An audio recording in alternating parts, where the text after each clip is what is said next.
everyone, as we get into Game 3 between T1 and JDG, as we see some very focused faces after being dealt a heavy blow, I want to say, in Game 2 specifically, after what was a sovereign Game 1. We're waiting for it to go to Emily so she can show you. I didn't know which camera what was she's coming to.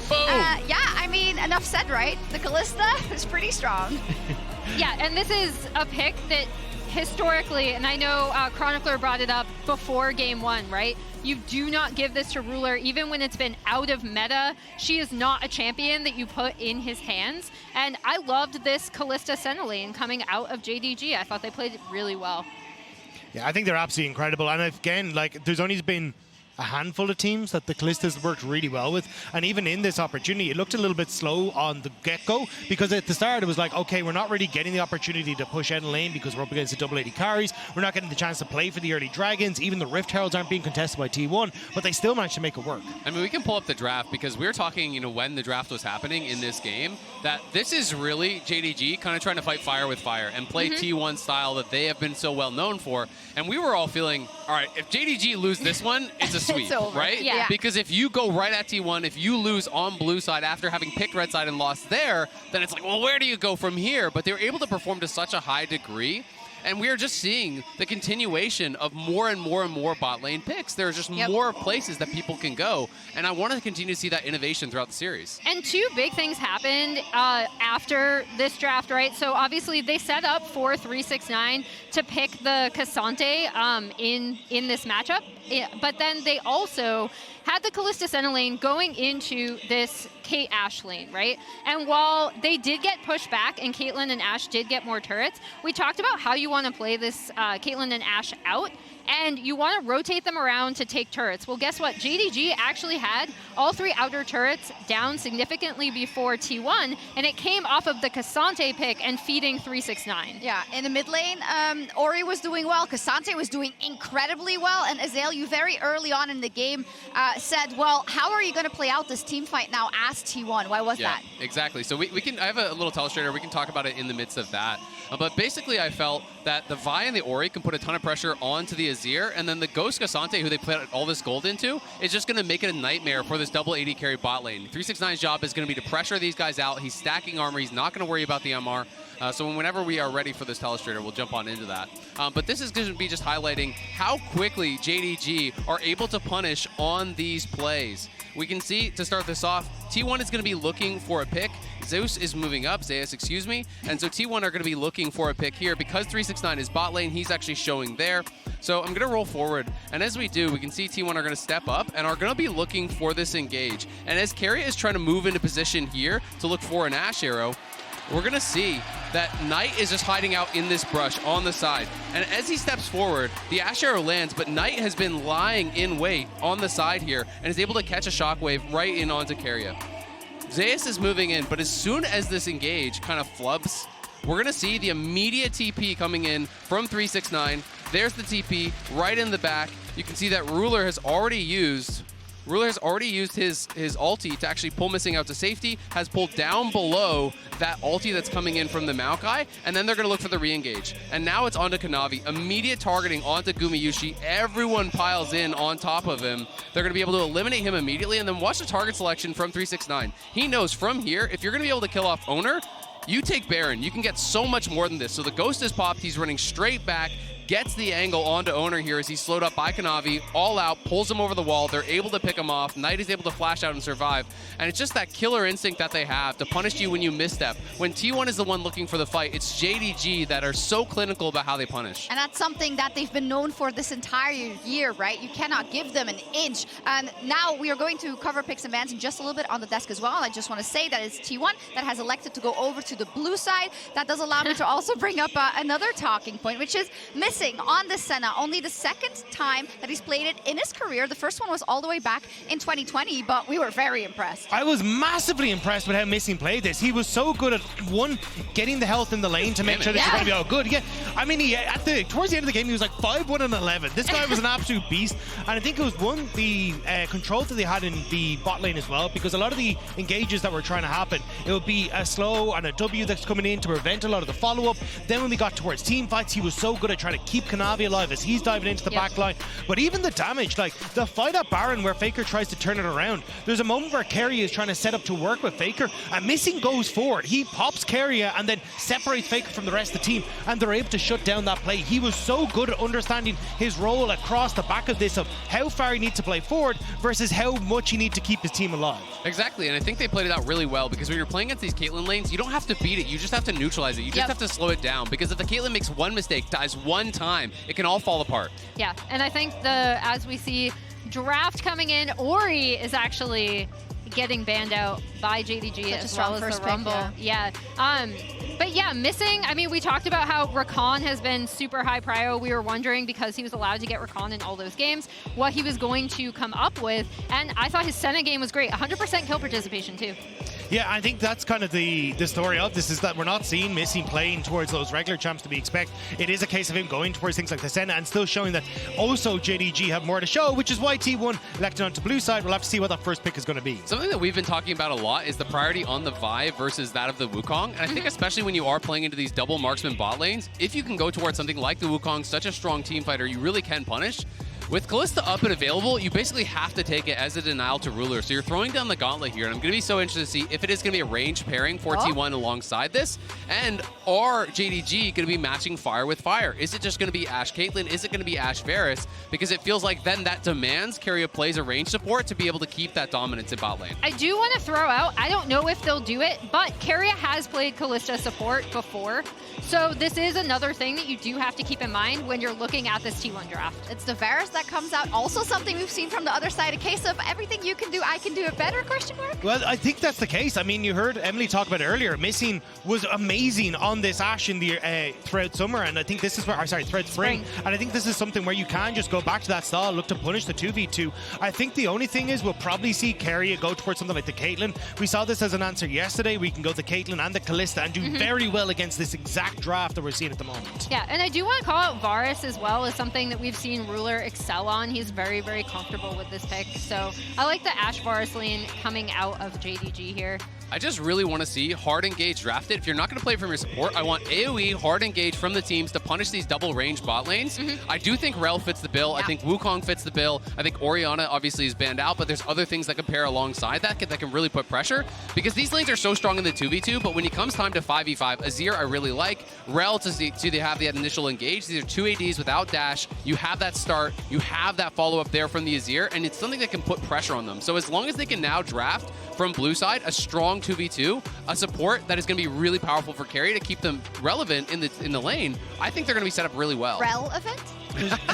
There's also an opportunity here to go for a strong mid jungle, right? You can take the Wukong here, but if you don't ban away the Sylas, I think you can go for Sylas here for Knight as well. Knight is a phenomenal Sylas player, and you set up for what could be a case of, hey, we're going to steal away some of these big ultimates, try and use that as the setup, and I think that's where you could try and play through both strengths in mid jungle and bot side. And I think now JDG have to target the supports. You have to target what you think is going to come out from Keria. They're actually thinking a very aggressive option. I was thinking when the Varus Ashe came through that it was going to be a range support. I think that is going to be coming out. Something like the Renata even, especially when you're playing against Wukong and hard engage, I think Renata can be very, very valuable. It is a great pairing alongside, what we've already seen. So I'm expecting Renata to get banned as the last ban here from JDG, or I would be kind of shocked.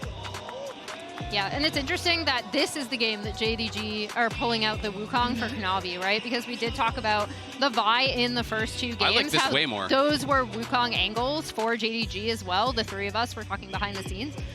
So I also like, and it is his signature pick, right? It's a pick, again, if you've been watching the LPL domestically, you do not give Kanavi this Wukong pick, so it's nice to see him back on that. And then Bard banned out for Keria. Another thing it's that gotta they be don't Renata want to play then, against. though, no? Like, because if you're showing Wukong, the one thing you are showing is hard engage, right? So you have to have some sort of a dive buddy alongside it. Wukong doesn't really work as solo dive. So I just feel like it's such a strong Renata angle for T1, and I'm a little bit worried that JDG maybe overlooked that. Yeah, the Bard is strong because it's low mobility ADs, but it's a weaker laner than the Renata, and I think Renata is going to set up Gumayusi for success in the 5v5s. Especially when, as we were talking about, they already banned the Akali. I think they're probably looking at a Sylas, and if you then go even more heavy into that time. That could be the angle. So maybe this is the pivot going, hey, look, we're going to take the Taliyah. In theory, works well against the Kalista. And then it makes it a little bit easier for us to not fully have to go in towards this. We're just going to be melee range with you. It's so interesting because the other side of the angle is maybe the JDG think, okay, even if we're not as good in 5v5, we can pound it in lane so they can't go it, right? And so now that's the evaluation that T1 has to make, and they're going to buy themselves a little bit more time to actually choose. It could also just be Rell support, and we could be kind of getting baited. But we're going to have to find out what that final pick is, and does T1 think that something like Renata can survive the lane and punish it? To me, it's just going to be the Renata, This feels so obvious because it's such a strong pairing with the Kalista. Again, I think you need a dive buddy with the Wukong, so I think JDG have kind of telegraphed what they're doing in the draft a little bit too hard, and I almost don't care what JDG pick on 5. I favor T1. Yeah, I mean, I also think another thing that we haven't mentioned yet, but obviously this is Zeus's massive like blind pick, right? He's like, Aatrox, that's fine. Renekton, I'll take oh it. no. Oh boy. The red side advantage, oh no. I saw Dagda wince as soon as the Renekton hover It's not what you want from your red side draft. I mean, this is exactly, like 369 has played this matchup already and lost hard to Keen. It just, he couldn't get control over the matchup and they end up falling super far behind. And then as well, Renekton falls off so much harder than Aatrox does. If you can't make this pick work, it just falls off a cliff after like 15 minutes in comparison to Aatrox. Me, red side, the whole advantage is counter pick. Yeah. If you told someone that it was Renekton versus Aatrox top, you wouldn't know which one picked blind. True.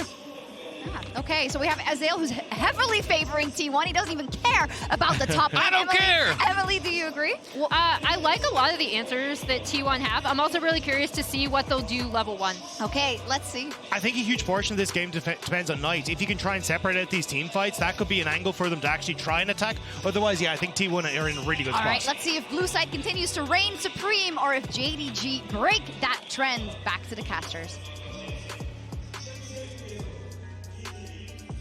Thank you very much, Shocks. Getting into game now, looking at these drafts, of course. You heard it, T1, more conventional. Feels like the safer draft overall. Maybe stronger overall as well. But see what JDG can do in this matchup. I mean, Renata Kalista has been pretty dang good at this tournament. And having the ability to have such a wide-ranging counter-initiation tool here, not only the Renata, but also the Azir. There's so much flexibility on the T1 side. Definitely does seem like they got a good setup. But the Taliyah here, we'll see how much work Knight can do. That rock field can be super annoying with so many champions having dashes here. See if JDG can try and snowball.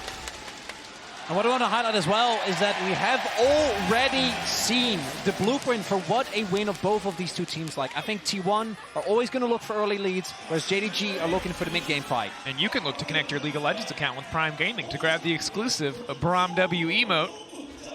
You might have some time here because T1 seem uninterested in contesting this 5-man level 1. Instead, they will play some counter vision on the top side of the map. I mean, I always love this, going for the level 1 invades, the priority here. First 2 games, T1 super lopsided for the level 1s. Really, really big openings for them, even though they ended up losing game number 2. But this one, JDG take matters into their own hands. Oh, they do have vision. Kill it, okay. Yeah. And of course, it's really tough to fight level 1, especially against Hail of Blades Varus, Hail of Blades Ashe. Incredibly powerful level 1 overall. Yes, Kalista is strong, but the raw burst damage is big. Of course, Oner has been spotted out. FLICKR now on the way in.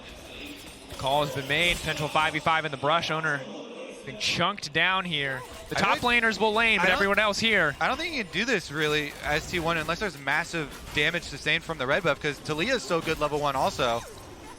I don't know what. They're just kind of watching here. T1 here to spectate how JDG take a red buff. They do it well, T1 learn, and are forced to walk away. A bit of a disastrous level 1, all things considered, because now Oner, is he even going to be able to grab level 2 here? No. Nice. Kanavi takes away a bunch of the small ones here. But yeah, I mean, not only the Ashe Varus, but also the Taliyah over Azir in the level 1. Big priority there. And it means that JDG accomplished their goal. They can split the map for this bottom lane that has been crucial. And we are straight up back to spring. We're just healing level 1 to try and gain control of the wave. And it is Ruler and Missing that are able to get the early lead. And it's very concerning if you're a T1 fan right now, because there is no cleanse in this bottom lane. Yes, you have the bailout, but when level 6 rolls around with the Ashe, with the Varus, the setup is so easy on the bottom side. Gumayusi has to be very careful. Level 2 Wukong tower dive. I don't know about the sound of that, but they've got a big wave.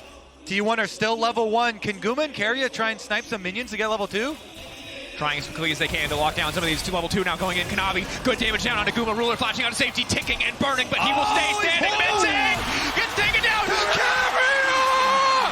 A godly play to hold on to the bottom side! At the same time though, Guma, the one that you want the kills, you want the minions on, it's sitting on 1 CS! JDG trip over their own feet here though in the bottom lane. They try and dive it. The level 2 advantages, but Keria comes up huge on the Renata. Damn. That is the corporate takeover right there, man. This man not allowing anybody to get through. Out of all the 4 champions in the bottom lane, if you told me Renata got the double kill, it's the least likely one for me to believe you. But that said, and he's gonna get he got all the minions at the tower afterwards too. So there's gonna be a bunch of extra experience. We're actually gonna see a support higher level than AD carry this game because of the kills, because of the big minion wave that was stacked up there. That's another thing when you're going for these early tower dives. A big part of why you do it is trying to deny those large minion waves, and Kanavi's back again. All right. Yeah, because this wave state is so doomed for T1. They need to try and fix it, but they don't know where Kanavi is. And I love this because there's nothing for him to gain on top of the map. You know Oner is going to invade that side, but unless Oner makes his way down... no flash. They gotta... Keria no flash, and this Giant's Belt is good, but he's slowly getting chipped away. Kanavi in the area, just shadowing in case the gank does come through. Happy with this lane state for JDG. And I think the thing here is, I don't know, they don't know where Oner is. And if you do get caught up in a 3v3, can go either way. And bailout in those situations can be really big. Now, though, after they've been able to push it out, they should be fine here. Retreat back to your Krug skill. The red side jungle camps have respawned. And here's another look at how they started it out onto Gumayusi. And they do get him, but Keria had immediately gone over for Ruler there. Missing flashes after the second, or the extra tower auto was already in the air, so he dies even after flashing, and Keria is able to take down the kill on Varus as well, regardless of cleanse. Yep. The handshake was a bit too firm there for JDG. we're not a fan of that one. He's got a firm grip. Man's got some strong forearms. Put him in there. Man, look at the CS though. 43 for Ruler to the 16 now of Guma trying to scrape together those minion waves. Keria, of course, got a bunch of the experience from all those minions that was there, but denying them to the Kalista, to that snowballing AD Keria, definitely huge. It's also Kanavi who picks up the kill, and particularly on his Wukong, this man has been able to carry so many team fights, and him getting an early lead is going to be really big. So even though Keria was able to pick up the kills, I think you're still very happy with that play as JDG. Just means that Keria should be getting to what I assume will be a Radiant Virtue very early on. We'll see if he's able to utilize that in some of these mid-game fights that surely are going to erupt around the possible dragons. Although this first one with the tempo as it is, wouldn't be surprised if Oner is able to pick this on. They have mid lane prio, bot lane prio as well. Kanavi on the top side as well, so not much of an angle to contest on this one. JDG will know what's happening, but they're not going to burn any resources. Instead, content to give up the Chemtech. See what the soul is going to be this time around. We're going to need to wait for one more dragon at least, however. And right now, in terms of gold, JDG are sitting pretty. T1, obviously, the big boon they got on the bottom side. Lackluster in the grand scheme of things, even if it did look good to see Keria get the double. Gotta say, though, last time, Kanavi getting some early kills worked out pretty well for JDG. And he is on his signature Wukong. Him and Levi are the two junglers worldwide that did not give up on this champion, even after the jungle nerfs to Wukong came in. And at World so far, 7-1, the record for Wukong. Yeah. And I mean, especially if you're going to get to that Divine Sunderer spike sooner, we talked about what Vi can do with it. Wukong can do like 10 times more, and that is very concerning for the side of T1. They need to be clean in their execution and careful around the potential level 6 plays from this JDG lineup. The Wukong, the Taliyah, their ability to move around and set up these walls could be incredibly disruptive for anything T1 try to do. There's also, which we haven't really discussed yet, and I don't think it's as strong as it once was, but Renekton and Taliyah is such a lethal combination when you get to the mid-game fights. And we do see that 369 in isolation has been doing a really good job of using the early power of the Renekton to keep Zeus on the back foot. And T1 haven't really shown yet that they're able to win a game where they don't get the early lead after the team fighting from JDG in game number 1. And right now, it doesn't look like T1 have found any early angles in this game outside of the Dragon specifically. Have to see what it looks like as we get closer and closer to fights. Herald spawning in 5 seconds here. For now, topside pressure in favor of JDG. See if they try to level it as Kanavi is currently clearing out the wolves. 369 going all in with the dominance here. It looks like just trying to get some pressure. Threat of the all-in not quite there yet. Forcing out the World Ender from Zeus, and the flash coming out from 369, respecting the potential follow-up there on the Darkened Blade. Yeah, really good movement there from Zeus, using his ultimate with the burst of speed and the extra space there. Goes back in, forces the flash solo. I mean, Zeus has really had some good advantages so far. Let's see, though. JDG will take the opportunity here to slip on in as we call up Keria, the real powerhouse of the bottom lane. A level 6 Keria, courtesy of the early play, has the XP advantage, missing, trailing behind, but isn't going to do a lot. Ruler, however, looking for the all-in in the 1v1. Gumayusi, nice flash to get away from the piercing arrow and the 3 stacks. In the meantime, fight on the top side, 369 and Knight comboing together, catching out FLICKR. Kanavi getting one, and spin goes the monkey. The Cyclone coming through just in time to keep the fight going, but Zeus is not down yet. Zeus looking to fire back. JDG could be in trouble, missing, not firing forward. He's got level 6, but does he have the mana? The Herald does drop in the end. Knight still standing. The flick back is clean. But Living missing. He gets the kill. He gets the red buff. Keria now running for his life. Flash out from Knight to safety. Still standing, ticking down, backing. Hostile takeover will not connect. Handshake will not connect. It's an absolute mess of a fight on the top side. But in the end, it is T1 that pick up the Herald. They'll get that, but outside of that, as you're saying, so many summoners being blown. Kanavi, 369, Knight missing. And Zeus as well, FLICKR as well. All these cooldowns will be down for the upcoming fight. Oh my god, it was so messy.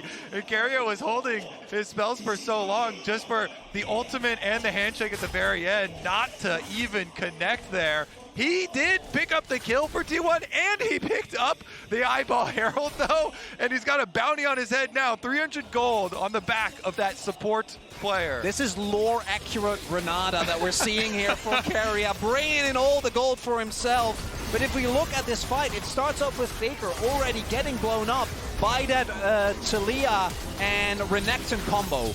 And then you see the focus here onto 369 from T1 side. They do get him.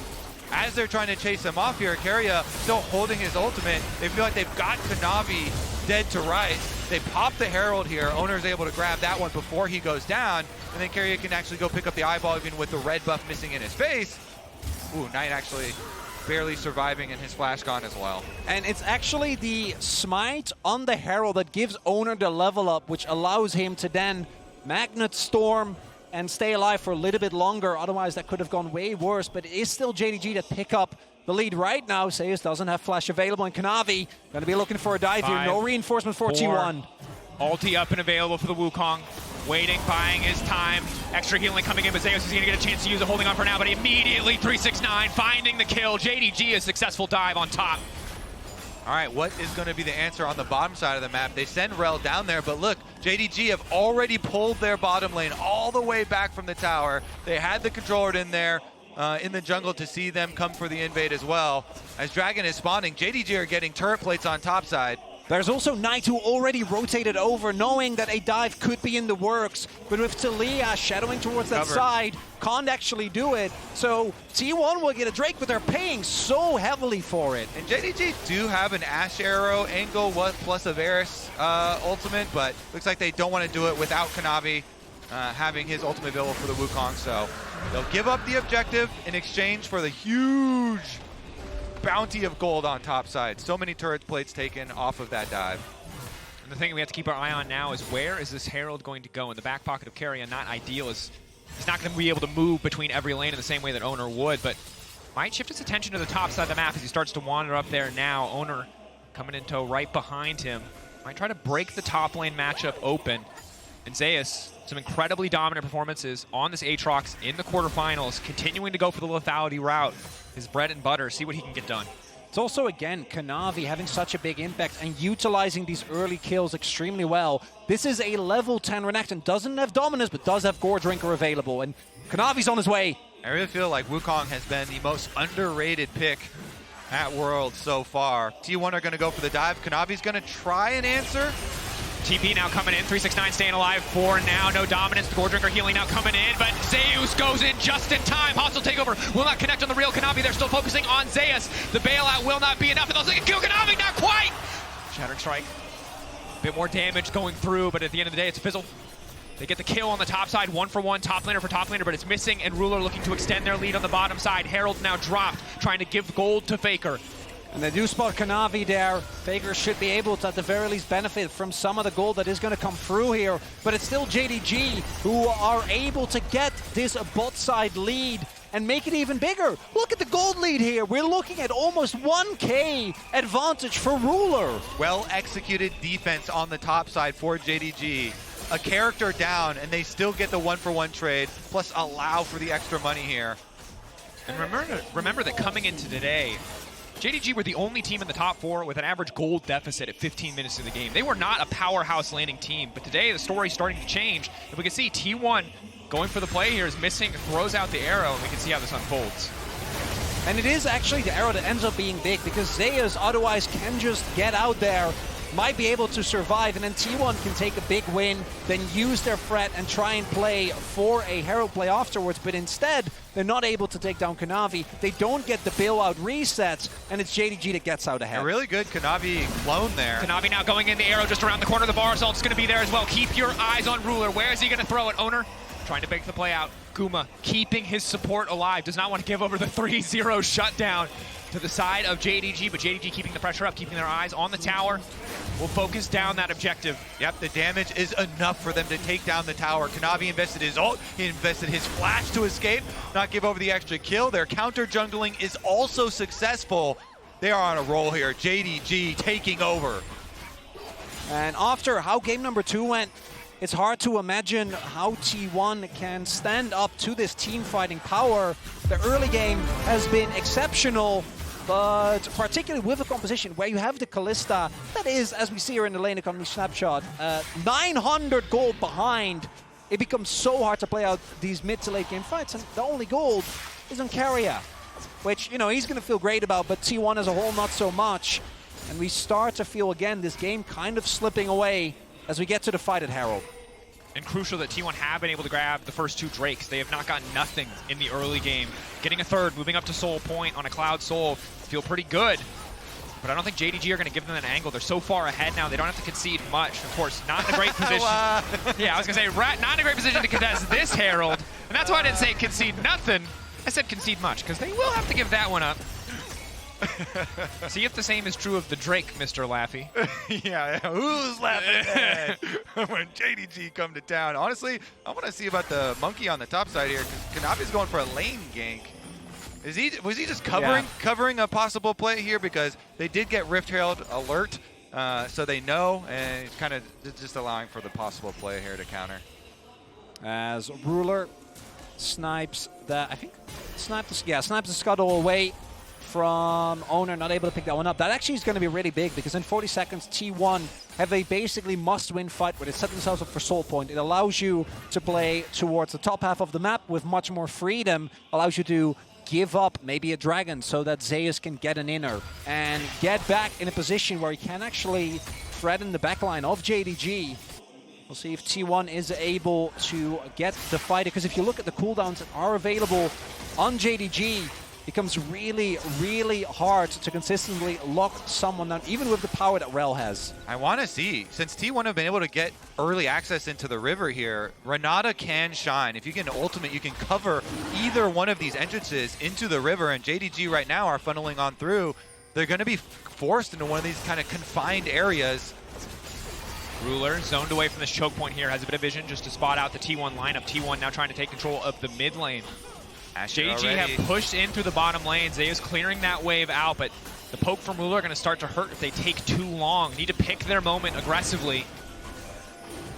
JDG now, again, moving in, fighting slowly, diligently. Eyes on Keria, eyes on the hostile takeover to maybe be the difference maker in this fight.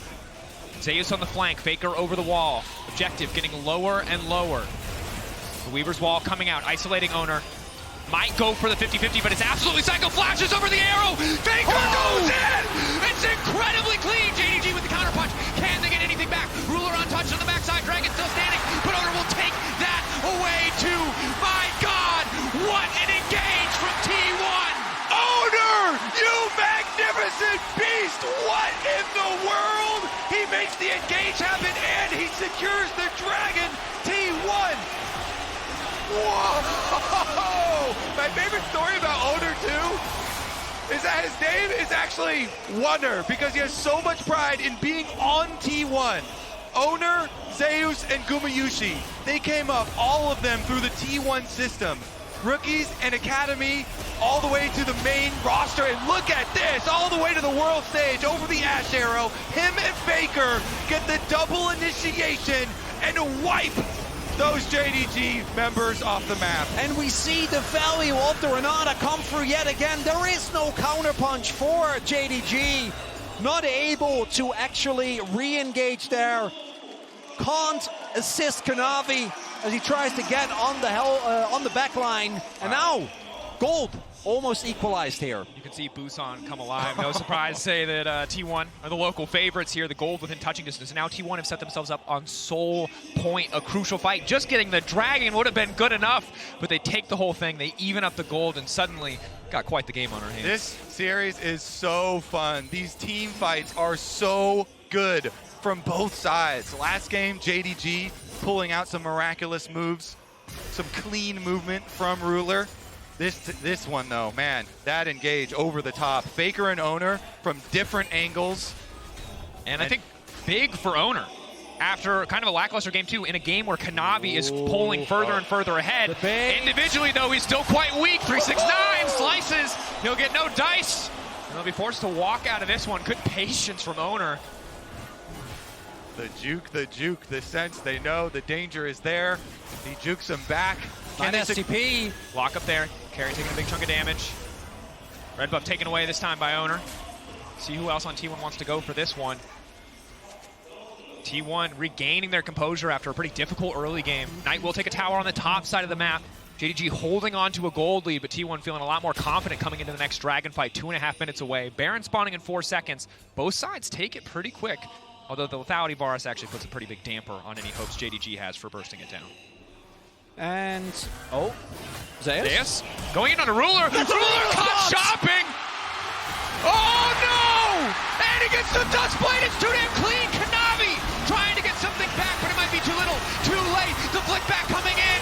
T1 see their window of opportunity. Berserk, both 80s just hitting each other. Knight now running. T1 taking the exchange. They can turn right towards Baron. Kanavi has no health. That's the Ruler spot. That man has been caught there so many times. And now T1 trying to start up the Baron. We'll see if they can take it. Kanavi, he's healing up, trying his best. You try to clone over the wall. The Weaver's wall through the midst of everything. Their vision. T1 focused on the objective. They have the Ren Smite combo. There is no reason they should give this up, but Kanavi might just be able to take it. They're now trying to burst it down. The push over the wall doesn't connect, but it does not matter. T1 get the objective. Kanavi into the pen, and he will get taken down. 369 forced to run for the hills, and T1 have turned the game on its head. 369 running for his life, but Zeus is here. Look for the slice. Trying to double dash through one. Not able to get the second. The Q3, the Darkened Blade cutting down. But now Ruler, maybe he can get more in the fight. Ruler now running down Zeus. Oner now running. Ruler trying to make up for the previous mistake. JDG looking to take the fight. Oner overstaying, over commitment. FLICKR hit by the arrow. The fight doesn't stop. T1 hold on to the Baron, but JDG fire back. And it is 369. The Crocodile stays alive throughout so much there. It's a negative Red Bull Baron power play. And more importantly, it might inhibit T1 to actually set up for the Soul, whereas normally that should happen 100% of the time. Look at Knight, the amount of damage he does, the double knockback, and then T1, they win the subsequent fight, but they go too far. Yeah, look at Guma and Keria's health so low here, trailing on the backside, while the rest of the T1 members trying to play off pressure, trying to chase down the Crocodile. Knight and Missing come in, Keria gets deleted from the outside, and then Ruler here, peeling for 369, keeping him safe. 369, baiting him in, Q healing on the outside, then the stun onto FLICKR almost was enough to chain into the seismic shove, but not quite enough. They just get his flash. And there was a big miscommunication because FLICKR was backing while the rest of the team was like, oh, it's fine. We got 369, and they most certainly did not. But T1 still have the Baron buff available and should be able to set up for the Soul Point. Flash available on Knight. Potential for playmaking is big. Kanavi caught out. Zeus trying to run him down. T1 taking control of the area. Eyes on the soul. Their #1 prize, but both carries are flashless on the side of T1. They have to play flawlessly. If they miss position even once, it could cost them. Missing's ult up and available. The Ashe can find an angle. It can all fall apart. Zeus caught out a bit here. Forced to retreat. Dragon, objective, getting lower. Weaver's Wall, bringing Knight into the fight. The entire team split. Arrow going wide. That's massive. 369 going to the pit, trying to isolate and take out the jungler. T1 now need to turn. It's the hostile takeover connecting. Who can get the objective? And the steal coming through in time for Kanavi, but the fight is not done. Missing on the backside. Vulnerable on his lonesome, but JDG pulling back slowly. Surely they have no jungler, but they have the objective. T1 desperate to get more. They know they need to get something here. Pushing in. 369 over the wall. Knight continuing to poke. It's diligent. It is controlled. 369 now going in, forcing out the ultimate. Missing has been caught out. Missing will go down. The Flash buying a bit more time, buying a bit more space, but he will get killed. It is only a matter of time. Zeus finishing up the fight. At the end of the day, JDG gets the Drake, even if T1 get the consolation prize. Successful heist for JDG, because not only do they deny the soul, and are they able to get themselves towards more dragons, but additionally, and the most important part, the Baron buff is now gone. T1 actually weren't able, because of the topside play, and then this fight, to utilize their buff to get more objectives. All right, keep your eyes on Kanavi. He sacrifices his life to go in here and steal the dragon and deny the soul. They're trying to focus on Oner. 369 goes for him. They stun him. They seismic shove him. They keep him out. He smites early, down to the 300-something HP there, and then Kanavi's able to get it, but Kanavi just pops in the middle of T1. The sacrifice. And then they kind of get kited here and chased down. And you know, in the end, T1, they all turn their sights towards Missing on the back. Kind of respect it from JDG, though. They're trying to kite them out and poke them down, even with 4 members here. But the Kalista ultimate means they're going to get the full engage onto that Ashe. Missing has no mobility. And what is really big is that Missing actually ends up flashing there, because at that point, I think JDG had already won the play. Missing trying to get more, ends up backfiring, because Ashe in particular, when FLICKR has his flash available, is a sitting duck for an Azir shuffle. Absolutely is. Missing maybe now caught out again, just as you call it, Chronicler. But Kanavi in the meantime just trying to isolate Zeus. He needs to be careful though, because the rest of T1 is now coming in. Missing running for the hills, but he surely will go down. FLICKR grabbing the kill. 369 being forced out of the pit. Locked up. Cloud Rift taking him out to safety. T1 finding the kill onto Missing, but not a lot else. Priority in their favor. They're going to get mid first. They're going to get push. 1 minute and 30 to the Baron. And the main goal here is going to be to try and get control of the Baron, force JDG to face check, and JDG not having control, a lot of their poke from the Taliyah, from the lethality Varus, isn't going to be nearly as easy to hit, and it takes away a large part of power for this JDG composition. And we know how many times these games come down to item spikes and they come down to summoner spells. Kanavi not having his flash in that next fight could be massive. Missing his heal, probably not as big of a deal, but that Wukong not being able to immediately find backline access could cost them dearly, especially as each and every member of T1 has their flash up and available. So much tension here in this game to see if they can break it open. JDG disperse into the 1-3-1 here. Ruler in your ruler position, trying to hold that wave. Should be calm as T1 get a little bit deeper vision. And it feels like such an important breakpoint, because this is the first game that hasn't been very much in favor of one of the teams. Winning this gets you 1 game away from making it to the World's Finals. This is the most close game we've had so far. T1 do have Dragon advantage, but JDG have an incredible team fight come themselves as well. And if you look at some of the star players here, Ruler got a lot of the early money. This Varus is on 3 items with transformed Muramana. This Varus poke is unreal right now. 3 item power spike with the Lucidity boots as well. So much cooldown reduction, so much poke damage available here. He's the one who tries to take over mid lane Prush. They're even going to use Knight's ultimate to try and get some extra damage on tower here. It looks like they don't want to step up to it. Have to be careful. Maybe not expecting 4 members of T1 to be there. Zeus walking up to the mid lane as well. The poke from Ruler can be devastating.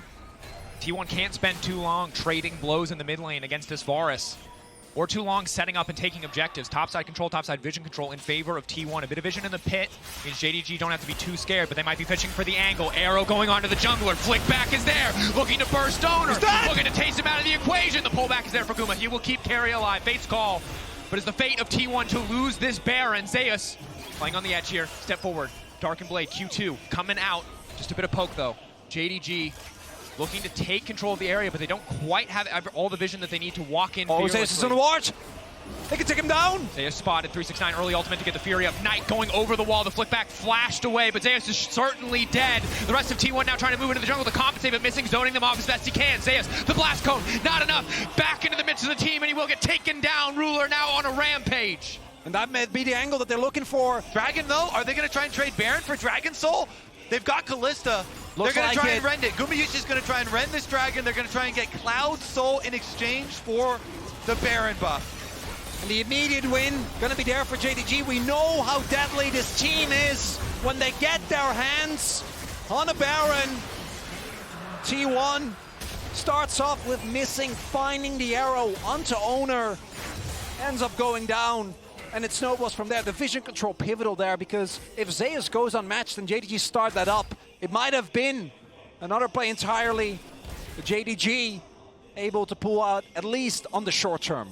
JDG have had some of the most devastating Baron power plays of any team at the tournament. Let's see what they can get done with it, because they did pay a decent price here in the form of a permanent Dragon Soul to the side of T1. Have to be careful, have to respect that soul. But for the next 2 minutes and 20 seconds, it is JDG who are favored. Not quite enough members in the mid lane to bully this tower down, but the empowered cannon minions will be more than enough.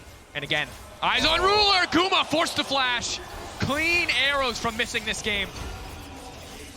Oner has to be careful here. Flick back, not quite going to connect. Oner able to walk this one out. A tier 2 tower in the sights of JDG. They should be able to get this easily. A similar story for 369 on the bottom side. T1 just need to weather the storm. And the heal is good in lane, but once you get out, it is very tough not to have the cleanse. Zeus on the flank. Zeus on the side. TP coming in. FLICKR looking to make the play against Ruler. Oner goes in! And again, the combos are clean. The hostile takeover is damn well hostile. T1 looking to leave no survivors alive. 369 and then the entire team will get absolutely nothing. T1 in the clutch are too damn clean. Baker predicts Ruler's flash. He gets there first. He catches them with the ultimate. It is a clean ace. The T1 gonna go up to match point. And it's FLICKR that sets it up. Oner that knocks it down. Just when you think that JDG are in total control, it wasn't even about the Cloud Soul. It was a single moment from T1 that gave them this game, that set them up for a match point. Missing, he won't be enough.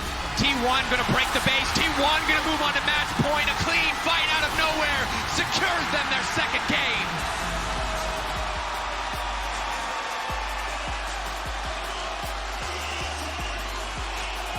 These players on T1, they've accomplished so much, and yet, of course, everyone knows their main goal, an international championship, has been the one thing that has eluded them.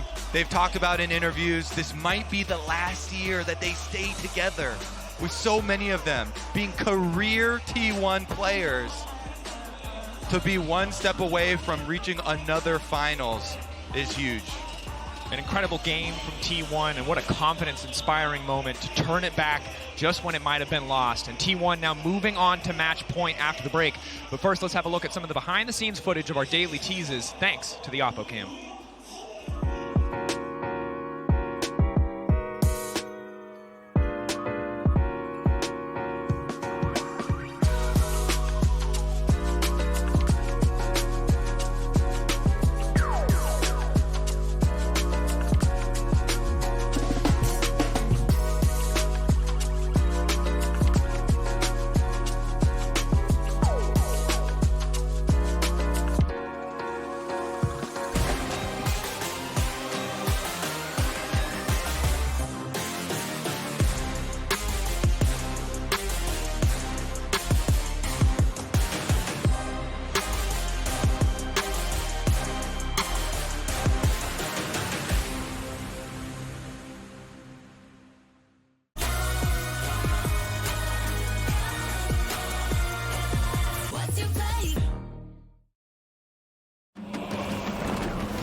Unlock extra loot with the Worlds Event Pass. Every Event Pass purchase will add to the prize pool for Worlds 2023. There's a lot to celebrate at this time of year. Huh? What is this?